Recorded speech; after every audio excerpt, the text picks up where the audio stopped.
Hi, welcome to One Word a Day. I'm Sophie, your co-pilot into the universe of Chinese. We are going to continue our journey of learning one Chinese expression a day.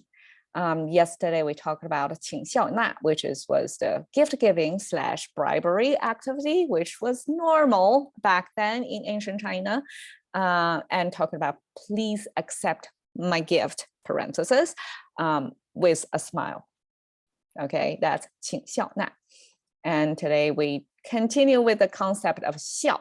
So this is bamboo bending, kind of personified as if a person laughing. So that's a body language in laughing. Okay, so that's the origin of 笑. 口, we have this very direct, strict symbol, block. That block means mouth, 笑口. So this is your laughing mouth, okay? 常开, 常 looks like this, and it came from the ancient flag making. I guess there were some flag making industry because back then flags, just like now too, is kind of a branding, but oftentimes this branding was used in battlefield. So different forces were using different flags, right? Different symbols. And the flags made by one side of the team got to have different symbol on, but also have different, have to have standardized flag dimensions. So this dimension, this 长, was used as a flag making standard, which is 16 feet. Okay, imagine 16 feet, that's a long flag. But anyways, that's a fixed measurement for that flag. Okay, so then the flag becomes the derived meaning of that's the norm, that's the standard, that's 长. And from that standard, it got further inferred or extracted the meaning to become often, because that's 长, that's the norm. So that's more frequently occurrence, right? So the norm and the frequent and often, that's how things are connected. So from the flag making lens standard or dimensional standard, it becomes the norm and now becomes the frequent, highest frequency probably happening. So that's 常 used in here, means often. 开, I love this because without checking on the origin of how the character was created and how all the image or things happening depicting on that picture, I would not understand like why this structure, kind of looking abstract, like you can kind of imagine what it is, but not sure, not exactly knowing what's entailed or what's the story, what's the creation of this character, why. And especially because Chinese went through the simplification process in the last century. To me, contemporary Chinese user looking at this, it doesn't really make sense of why this means open. But the original form written in this format explains exactly why, because in ancient times, this is the door frame. The doors back then is double framed. With two doors, okay? So just like this depicted. And this horizontal line is the bolt or the latch of the door. This is exactly that. And kai, we have this 3-finger hand, okay? Use 2 hands. I guess you have to use 2 hands to open the door. I never opened this latch structure door, so I don't know, but it seems like you have to use 2 hands to remove the latch so that the door can be opened. So door opening, very vividly depicted in this frame, was used to mean open anything. You can open a letter, right? You can open an event, a ceremony. All of them are used with this character, came from this door opening activity.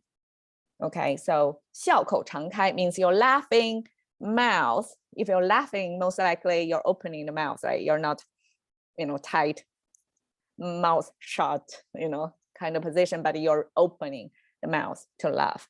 So this is, I guess, wisdom given to people who may not, who are maybe too serious. Like me, I'm kind of too serious, to encourage them to laugh more, to have their laughing mouths often open.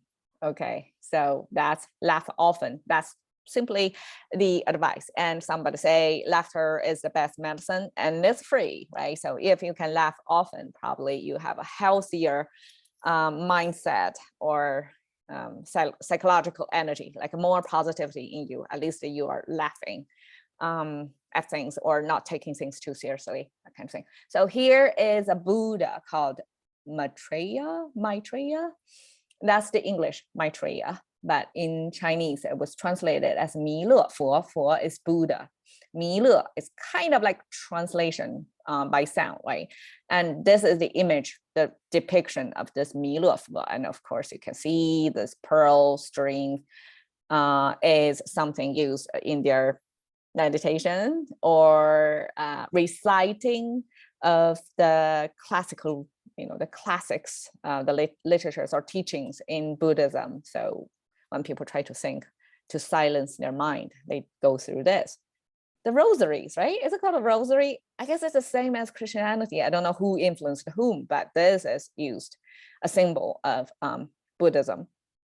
And of course, sitting on the letters base. So letters means purity, means kind of transcendence of above all the troubles in this world. You're kind of pure minded. You're not bothered by the daily occurrence or any major life events or joys or sorrows. You're rise above that. And you can see gigantic earlobes. Okay, so earlobes in Chinese have this attached meaning of, if you have a bigger earlobe, that means you are going to have a rich life. Rich, probably not in so much sense of like a financial sense, probably that's part of it, like your fortune, you're lucky, but also like your heart is not so troubled, like you can afford to laugh a lot more, like you're going to have a happier life. And yeah, so this is the Buddha image somewhere in China. Seems like a copper sculpture, pretty gigantic, almost, as high as the mountain.